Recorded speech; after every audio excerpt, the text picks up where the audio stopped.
করে নেই।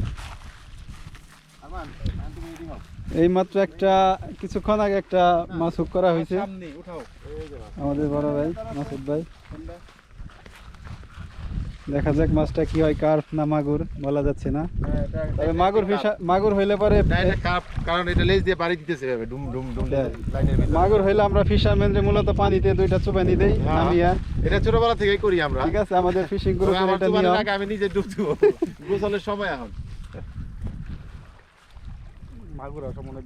এখনো মাছ বাসন দেয় নেই, আমার তো মনে হয় না এটা কার্প।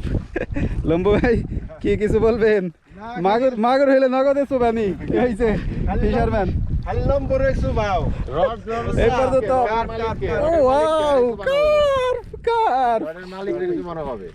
খুব সুন্দর একটা কার্প, এত শক্তি করে এটা মাছ। এই যে ল্যান্ডিং করতেছে আমাদের লম্বু মাসুদ ভাই। আকার একটু লম্বা দেখে সবাই আমরা লম্বু বলি। কত সুন্দর মাছ।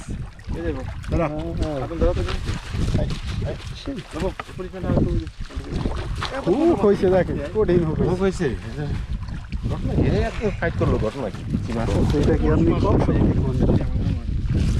আমি ছিলাম ক্যামেরায়, দেখে রাখেন আমি গ্রুপের একজন ফিশারম্যান। আমরা এই ব্যক্তিটা মাছ ধরতে পারে না, এখানে আমরা ডোনেশন হিসাবে দিয়া দিছি। ভিক্ষা ডোনেশনের বাংলা হচ্ছে ভিক্ষা। আমার রটে ধরছিল মাছটা, পরে এটা কইলাম যে উস্তাদ মানুষ ধরতে পারে না, আমরা ডোনেশন করে দেই, ভিক্ষা দিয়ে দেই, ওনার নামে মাছটা দিয়ে দিলাম। নামে দেওয়া হয়েছে, মাছ দেওয়া দরকার নাই। মাছ ময়লা হয়ে গেল মাছটা। খুব সুন্দর একটা মাছ ধরা হইলো এই মাত্র। আদনান ভাই না কিন্তু ছোট, এত শক্তি করে ছোট মাছ। এই কত বড় মাছ, হাড়ের মধ্যে লাগছে। আর মান প্ল্যান নাই, হাড়ের মধ্যে লাগছে। আছে ওরে আল্লাহ,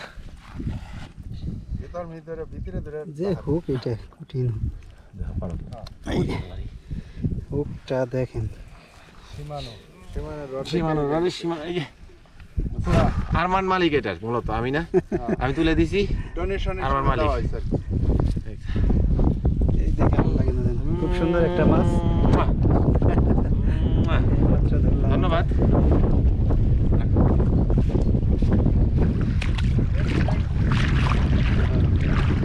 সুন্দর সুন্দর মাছ, 10 কেজি 12 কেজি 8 কেজি 5 কেজি এরকম সাইজের মাছ, সবগুলো ক্লিন মাছ। আচ্ছা, ধন্যবাদ। আবার মাছ ধরলে ভিডিওতে আসবো ইনশাল্লাহ।